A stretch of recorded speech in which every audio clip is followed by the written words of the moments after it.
नाशिकमध्ये एक भीषण अपघात झालेला आहे। नाशिक गुजरात महामार्गावर बसचा भीषण अपघात झालेला आहे। नाशिक गुजरात हायवेवर हा अपघात झालाय।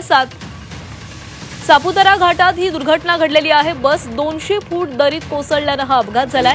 अपघातात 7 जणांचा जागीच मृत्यू झालेला आहे तर 15 जणांची प्रकृती ही चिंताजनक आहे। या संदर्भातली अधिकची माहिती घेऊयात। आमचे प्रतिनिधी योगेश खरे आपल्या सोबत जोडले गेलेले आहेत। योगेश, खासगी बसचा हा भीषण अपघात झालेला आहे। 7 जणांचा मृत्यू झाल्याचं कळतंय, काय अधिकची माहिती आहे? खरे पहाटे 5:30 वाजता हा अपघात घडलेला आहे। नाशिकहून गुजरातकडे जात असताना हा अपघात झालाय। मध्य प्रदेशातले काही भाविक नाशिकमध्ये दर्शनासाठी आलेले होते। देवदर्शन करून त्र्यंबकेश्वर, रामकुंड वगैरे परिसर करून ते परतत असताना पहाटे 5:30 वाजता हा अपघात झालाय।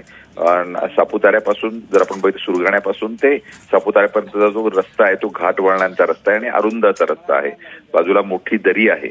या दरीमध्ये सकाळी 5:30 वाजता चालकाला अंदाज न आल्यामुळे ही बस थेट 200 फूट दरीमध्ये कोसळलेली आहे आणि यामध्ये 7 जण जागीच ठार झालेले आहेत।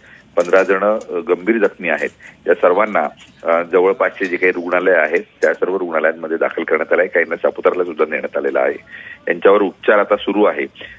संपूर्ण यंत्रणा या ठिकाणी कामाला लागली आणि बसमधल्या सर्व प्रवाशांना बाहेर काढण्यात आले। धन्यवाद योगेश, तुम्ही दिलेल्या सविस्तर माहितीसाठी। तर नाशिकमधून आपण ही मोठी बातमी बघतोय। खासगी बसचा हा भीषण अपघात झालेला आहे। सापुतारा घाटामध्ये ही बस दरीमध्ये कोसळली आणि अपघातामध्ये 7 जणांचा मृत्यू झालेला आहे तर अनेक प्रवासी जखमी देखील झालेले आहेत। नाशिक गुजरात मार्गावर हा भीषण अपघात झालेला आहे।